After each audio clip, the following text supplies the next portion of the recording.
Now, the influence of the Pope cannot be underestimated, and nowhere is this influence more evident for good or ill than in the Crusades.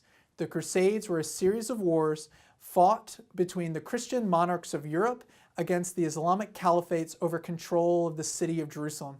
There are 8 Crusades in total, fought from 1096 to the end of the 13th century.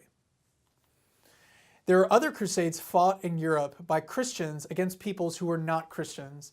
These crusades included unjust and mob-like attacks on Jews living in France and Germany, as well as the crusades called out against members of heretical movements in France, the pagan Slavic tribes living at the borders of the Holy Roman Empire, and the Islamic State of Al-Andalus on the Iberian Peninsula.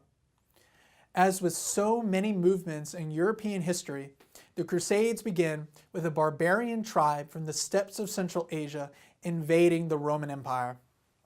In this case, it is the Eastern Roman Empire, with its great capital at Constantinople, and that barbarian tribe is the Seljuk Turks, mounted warriors on horseback and relatively recent converts to Islam.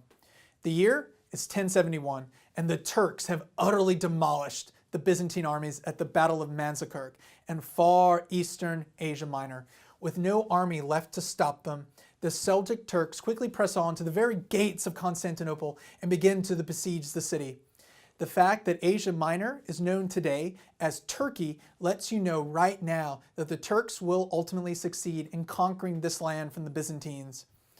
In this moment, the Byzantine Emperor Alexius I Komnenos had no choice but to beg the kingdoms of Western Europe for military aid. But the person to ask if Alexius was going to get any help at all was the Pope. That wasn't exactly easy, since Constantinople and Rome had not been on speaking terms since 1054. The religious leadership in Constantinople did not want to follow the Pope's authority like the Pope expected all other churches to do. And the Greek Orthodox East had split off from the Roman Catholic West in 1054 in an event known as the Great Schism. Still, Alexius I reaches out to Pope Urban II and asks for military aid against the Turks. And Pope Urban II responds in kind by making an impassioned plea to the knights, the clergy, and the nobility at the French town of Clermont.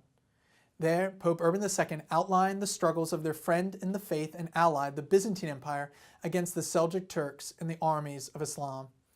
Pope Urban II gave an impassioned description of the violence that the Turks had brought upon Christians in the Holy Land, often directed against pilgrims visiting sites sacred to the Christian faith.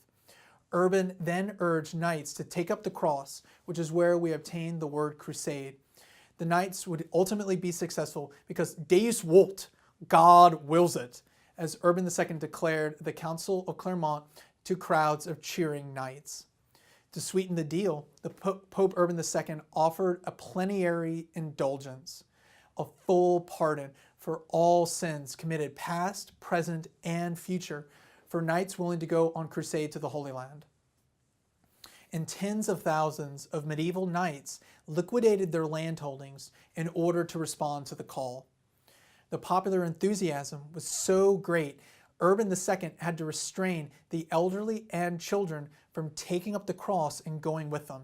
Ultimately, 10,000 knights, 50,000 foot soldiers, and another 50,000 civilians took part in the First Crusade, a military mobilization not seen in Western Europe since the days of the Roman Empire.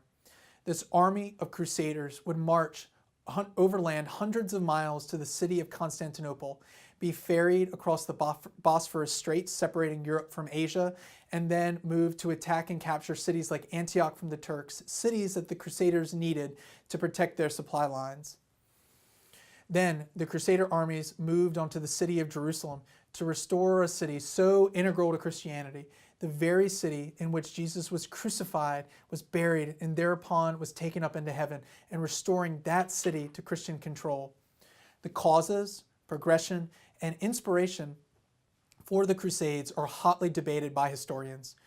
Was this a holy war motivated between Christians and Muslims brought about by individuals entirely too motivated by religious faith? Or was it a means of giving the warrior nobility of Europe something to do by sending them off to the Holy Land? Was it a just war, since Western Europe was coming to the aid of a longtime ally, the Byzantine Empire, besieged as it was by an aggressive and expansionist enemy like the Turks? Or were the Crusades an early prelude of European imperialism, with the great states of Europe carving out kingdoms for themselves among the fragmented Islamic caliphates? These are difficult questions for anyone to answer. Human history is dominated by warfare, and most often that warfare is on a scale that dwarfs even the carnage demonstrated during the Crusades. And that carnage was bad. Anti-Semitic attacks took place on Jews living in Germany, for instance, during the People's Crusade in 1096, and the sacking of Jerusalem in the First Crusade would see many inhabitants in the city killed at the hands of the Crusaders. These events are particularly brutal, but even they do not compare to the horrors of the 20th century.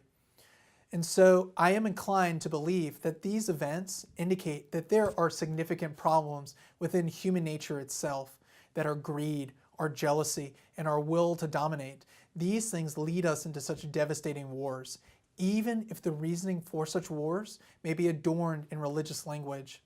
Human beings need boundaries, don't we, to restrain us from reaching out and just taking the things that we want.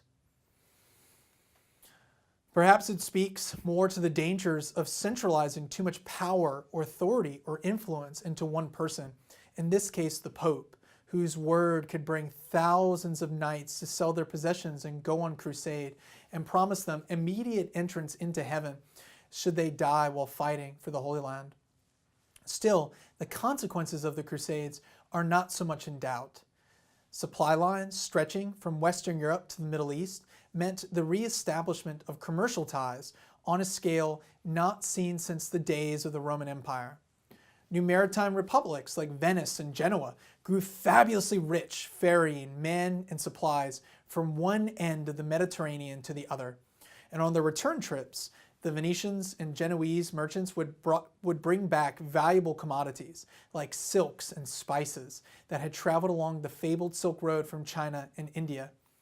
And then you have the influx into Europe of all the advancements and scholarship that had been built up during the reign of the Abbasid Caliphate. The Abbasids were one very successful dynastic family that oversaw a great period of cultural, artistic, and intellectual flourishing for the Muslim world at their great capital city of Baghdad, located in modern Iraq. The Abbasids had taken great pains to advance learning and scholarship since it helped them to administer their empire. This included advances in medicine and the translation of Greek texts like Aristotle and Ptolemy into Arabic. And it's these Arabic translations of Greek manuscripts that will make their way into Western Europe through the Crusades, as well as through the great cultural melting pots of Islamic Spain and their magnificent capital of Cordova, another center of Arabic scholarship and learning.